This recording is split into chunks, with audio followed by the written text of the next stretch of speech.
রাজ্যের বায়োটেকনোলজি দপ্তর তার কলেজ বায়োটেক ল্যাব প্রকল্পের জন্য স্কচ অ্যাওয়ার্ড 2025 সম্মান পায়। এই বছর এই অ্যাওয়ার্ডের জন্য মোট 27টি রাজ্যের প্রায় 400টি প্রকল্পের আবেদন জমা হয় এবং এই প্রজেক্টের বেশ কয়েকটি স্তরে মূল্যায়নের পর এই চূড়ান্ত ফল ঘোষিত হয়।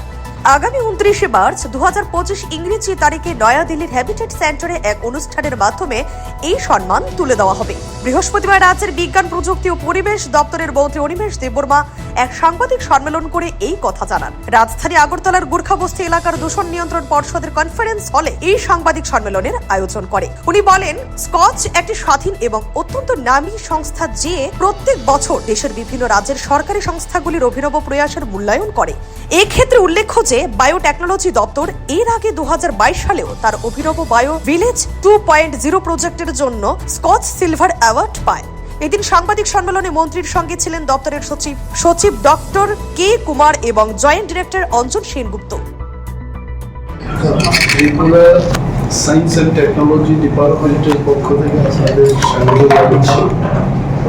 এই প্রেস মিটটা আমরা আয়োজন করছি রাজ্যের মানুষের জন্য অত্যন্ত সুখবর এবং গর্বের যে বিষয়টা আপনাদেরকে জানানোর জন্য যে জাতীয় স্তরে রাজ্যের বায়োটেকনোলজি দপ্তর এইবার পুরস্কৃত হচ্ছে এবং বায়োটেকনোলজি ডিপার্টমেন্ট যে কাজটা করেছে সেই যে সংস্থা এটার মূল্যায়ন করছে যে দেশে, তার নাম হচ্ছে স্কচ এবং এই অ্যাওয়ার্ডটাকে স্কচ অ্যাওয়ার্ড বলে আমরা জানি।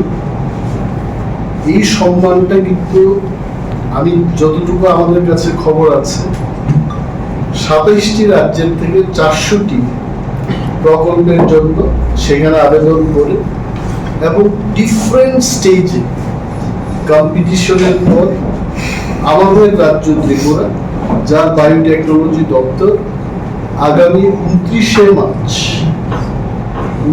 মার্চ 2025 নয়াদিল্লির হ্যাবিটেট সেন্টারে একটা অনুষ্ঠানের মাধ্যমে আমাদের কাছে এই সম্মাননা তুলে দেওয়া হবে।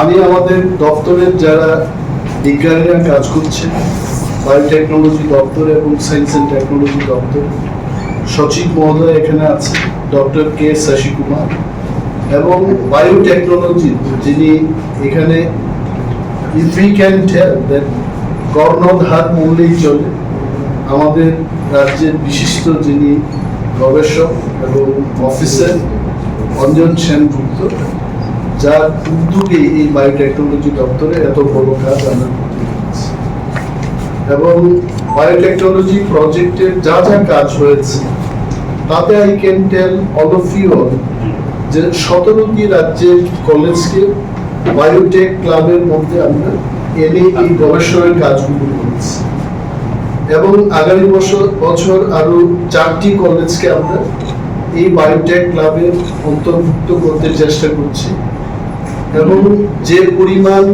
টাকা দেওয়া হতো I can tell this much সীমিত যে আর্থিক আমাদের অবস্থার মধ্যে আমি এটাকে বাড়িয়ে আই থিঙ্ক 2.5 লাখ রিসার্চের জন্য এই টাকা দেওয়া হচ্ছে এবং আগামী দিন আরো বাড়ানো যায় কিনা সে ব্যবস্থাও হবে এবং যে সমস্ত টেকনোলজি ত্রিপুরায় বায়োটেকনোলজির মাধ্যমে আমরা গবেষণা করে যেগুলো তৈরি করতে পেরেছি, I am really happy with this এবং আরো এই ধরনের টেকনোলজি ত্রিপুরায় আমরা আনতে পারবো যদি আমরা আরো বেশি করে রিসার্চ করি। Production and rearing of laboratories fishes, tri-eyed fish, এটা কি তেরচৌখা, মানে মাছের 3টা চোখ আছে এবং এটা দিয়ে এই যে তেরচৌখা যে মাছ, এই মাছের মাধ্যমে আমরা কি করতে পারছি যে মশার যে লার্ভা, এটাকে খেয়ে এই মশার লার্ভাটা কম করে মশার উপদ্রবকে কি করে কমানো যায়, কিন্তু এটা আমাদেরই এখানে সৃষ্টি। Bureau report CNE TV. CNE TV, channel for news and entertainment.